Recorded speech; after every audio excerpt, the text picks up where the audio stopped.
Marahil hindi kaila sa inyo na ang mundong ito ay sadyang napakaluwag na para sa ating mga buhay na nilalang na narito nakatira sa mundong ito. Punuin man ito ng iba't ibang uri ng struktura ng tao, punuin man ito ng iba't ibang uri ng anyong lupa, at punuin man ito ng gaano man kaluluwag na anyong tubig, ay hindi ito sapat na sabihin natin napakalakit laga ng mundo. Dahil alam nyo ba ang katotohanan, ang mundong ating ginagalawan ay isa lamang gakatiting na alikabok sa kalawakan. Samahan nyo ako mamaya sa pag-aaral natin ng astronomy.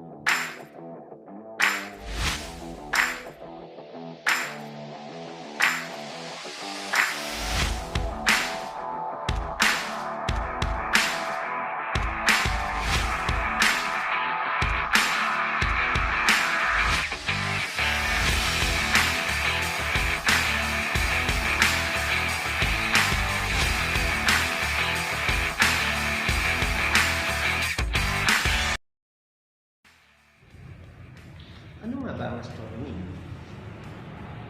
Ang astronomy ay ang pag-aaral ng sangkalawakan. Ang katangagang astronomy ay mula sa katagang astra ng Griego na nangangahulugan ng bituin. Kailan nga ba nag-umpisa ang pag-aaral ng tao sa astronomy?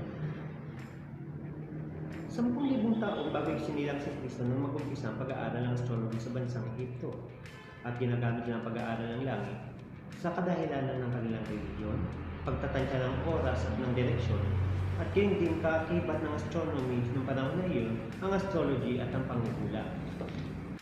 Ngunit ano nga ba ang pinagkaiba ng astronomy sa astrology? Ang astrology ay ang pag-aaral ng mga bagay sa himpapawid na may kinalaman sa pagbabago at pag-ugali ng tao.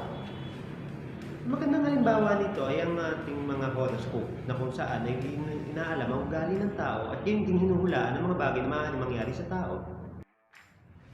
At mula sa ito ay nag-umpisang lumawig ang pag-aaral ng tao sa astronomy. Matapos nun, 6,000 BC, ang mga Griego at mga Romano ay nag-umpisa naman mag-aaral ng kalangitan may kinalaman sa kanilang mitolohiya. Gayun din sa parehong taon, nag-umpisa naman ng mga Chinese sa pag-aaral ng kalangitan upang sukatin ang oras, ang kanilang propesiya at ang kanilang mga mitolohiya. Alam ba ninyo na ang mga pangalan ng planeta sa ating solar system ay sinunod sa mga pangalan ng bathala na pananampalataya ng mga Romano noon? At 1000 BC naman sa bansang India ay pinakilala nila ang hexadecimal 16th century naman ng mga Mayan ay nagpakilala ng pinakaunang modelo ng kalendaryo. Ngunit ano nga ba ang hexadecimal system? Ang hexadecimal system ay isang uri ng panukat na kung saan ang bilang ay nahati lahat sa 6. Ang magandang halimbawa nito ay makikita sa ating mga oras. Pansinin nyo ito. Ang ating isang minuto ay nahati sa 60 segundo at ang isang oras naman ay nahati sa 60 minuto. At ang kadalasang isang buwan ay nahati naman sa 30 araw at ang ating isang taon ay nahati naman sa 12 buwan. At sa pagpapatuloy, noong panahon naman ng Renaissance, ang mga Europeo ay nag-umpisang ipakilala sa pagtuturo sa paaralan ng pag-aaral ng astronomy. Isa sa may pinakamalaking ambag ng panahon ng Renaissance sa astronomy ay si Galileo Galilei. Siya ang kaunang-unahang naka-imbento ng teleskopyo at dahil sa kanyang imbensyon, siya rin na nakadiskubre ng mga planetang Mars, Jupiter at Saturn. Malaki ang naging impluwensya ng pagbabago ng mundo sa panahon ng Renaissance.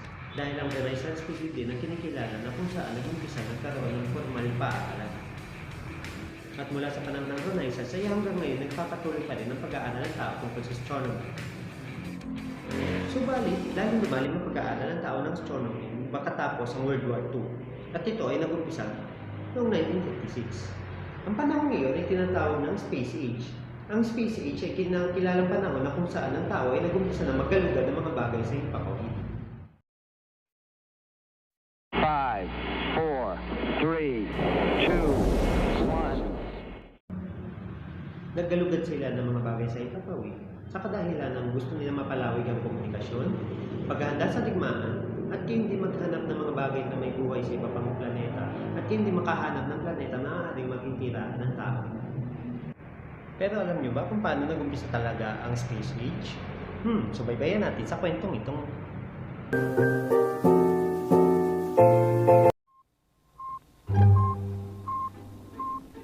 Can you hear it? That's the starter pistol that set off the space race between the United States and the Soviet Union 60 years ago. In a two-person race, there's a winner and a loser. All these years later, people, in America at least, know the US won the space race. I mean, we landed on the moon. But if you think about it, did the US really win the race? Let's go back to when it all began. On October 4th, 1957, the USSR launched Sputnik 1, the first artificial satellite into space. Today, a new moon is in the sky, a 23-inch metal sphere placed in orbit by a Russian rocket. That beeping sound you heard? That's Sputnik 1. But the space race started 2 years before Sputnik launched. We've been assigned the mission of launching a scientific Earth satellite. That's when the US announced it would go into orbit first. Their plan? To launch 10 satellites into space between 1957 and 1958.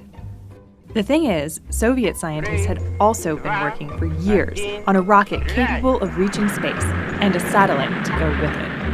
All the US announcement did was intensify their work and free up more money for the USSR's build of a shining satellite for the world to behold. The shocking success of Sputnik ignited a firestorm of interest in space all over the world. People peered through binoculars in backyards or tuned into ham radios to witness Sputnik passing overhead. Meanwhile, America, bereft with its second-place status, panicked. America's prestige had never been lower. And started pushing students towards science, technology, engineering, and math, hoping to catch up. They even founded NASA. Scientific competition got heated at the height of the Cold War. Cut to January 1958, the U.S. launched a satellite, Explorer 1, 4 months after Sputnik.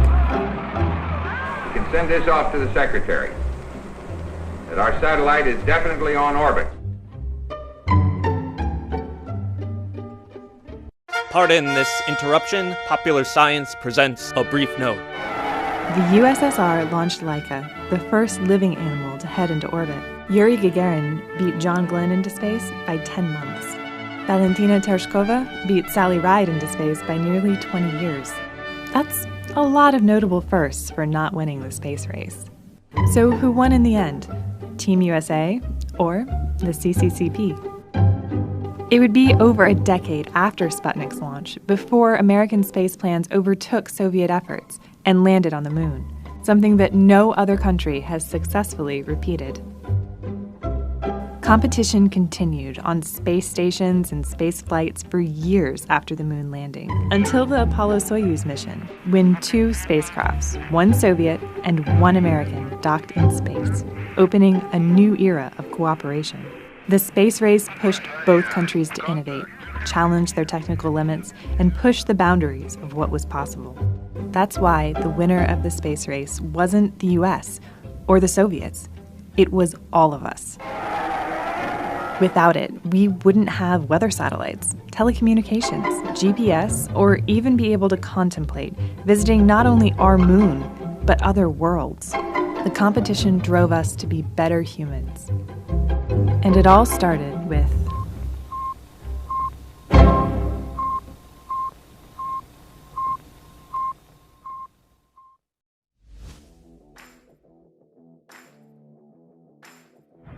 Paano pala nag-umpisa ang space age?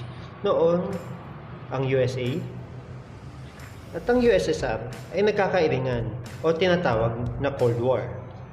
Habang nagpapatolya ang kanilang mga barkong pandigma sa kalagitnaan ng dagat, may isang bagay na lumutang mula sa kawalan. Isang polar bear. Hindi nagpaawat ang bawat bansa na angkinin ang polar bear na nakita nilang lulutang-lutang sa gitna ng karagatan. Kaya't sinubukan ng USSR na hamunin ng USA na alamin mula sa kalawakan kung kanino talaga mapupunta ang polar bear. Noong mga panahong ito, lamang sa teknolohiya ang USSR sa USA. Kaya noong November 3, 1957 ay nakapagpauna ang USSR na nakapagpadala ng satellite sa himpapawid na may lulang aso na pangalang Laika, at ito ay ang Sputnik 2. At noong April 12, 1961 ay nasundan pa ang pagpapadala ng satellite ng Russia sa himpapawid. At ito ay ang Vostok 1 na kung saan lula ng kauna-unahang taong nakapunta sa himpapawid na si Yuri Gagarin. Naging malaking hamon nito sa USA, kaya naman noong July 16, 1969 ay pinalipad nila ang Apollo 11 na patungong buwan. Ang layunin ng Apollo 11 ay makapagpadala ng kauna-unahang taong lalapag sa buwan. At noong July 24, 1969 ay matagumpay na lumapag sa buwan ng 3 astronaut na dula ng Apollo 11. At ang kauna-unahang tao naman na lumapag sa buwan ay si Neil Armstrong. At nakilala siya sa kanyang tanyag na quote na, "It is one small step for a man and one giant leap for mankind."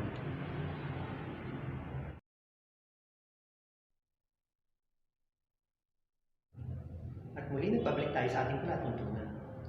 Ngayon, alam na natin kung anong ibig sabihin ng astronomy at kailan nag-umpisa ang pag-aaral ng tao sa astronomy. Alamin naman natin kung ano ang mga teorya na paniniwala ng mga ilang siyentipiko tungkol sa pag-umpisa ng lahat ng bagay sa kalangitan. Naalala niyo pa ba ang awiting bata ng Twinkle Twinkle Little Star? Kung naalala niyo pa, ay marahil ay naalala niyo pa na may iniwan ng tanong dito ay akda ng awiting ito. How I wonder what you are? Ano nga ba ang bituin? Paano nag-umpisang bituin? At paano mga bituin nagkalat sa himpapawid? Ang lahat ng ito ay ating sasagutin sa pamagitan ng pagpapaliwanag at pagtuklas ng iba't ibang teorya ng pag-uumpisa ng isang sinuko. Kami rin ang nakilala mga teorya ng pag-uumpisa ng bagay sa kalawakan. At isa na dito ay ang tidal theory. Ang tidal theory ay pinakilala ng dalawang siyentipiko na si Jeans at Jeffries noong 1877. At sa kanilang teorya, ang lahat ng bagay sa kalawakan ay nag-umpisa ng magkaroon ng banggaan ng dalawang malaking bituin. At para lubusan natin maunawaan kung paano ang tidal theory nangyari ay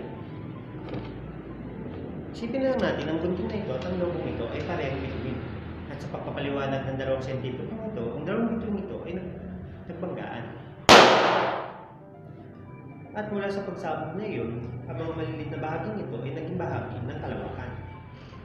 At ganoon ang tidal theory gumagana. Ngayon, ang susunod na teorya ay ang steady theory. At ano naman ang steady theory? Ang steady theory ay pinakilala ni Hoyle at sa kanyang teorya nasasaad na ang kalarawakan ay tanging lumalakad lamang. Kung ito ay maaari nating ipakita sa pamagitan ng selfie. Ang selfie na ito ang kumakatawan sa kalawakan.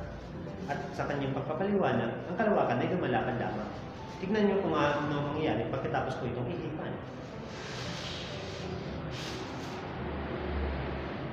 Nakita nyo? Lumapad. Ganito rin ang teorya ni Hoyle patungkol sa steady theory.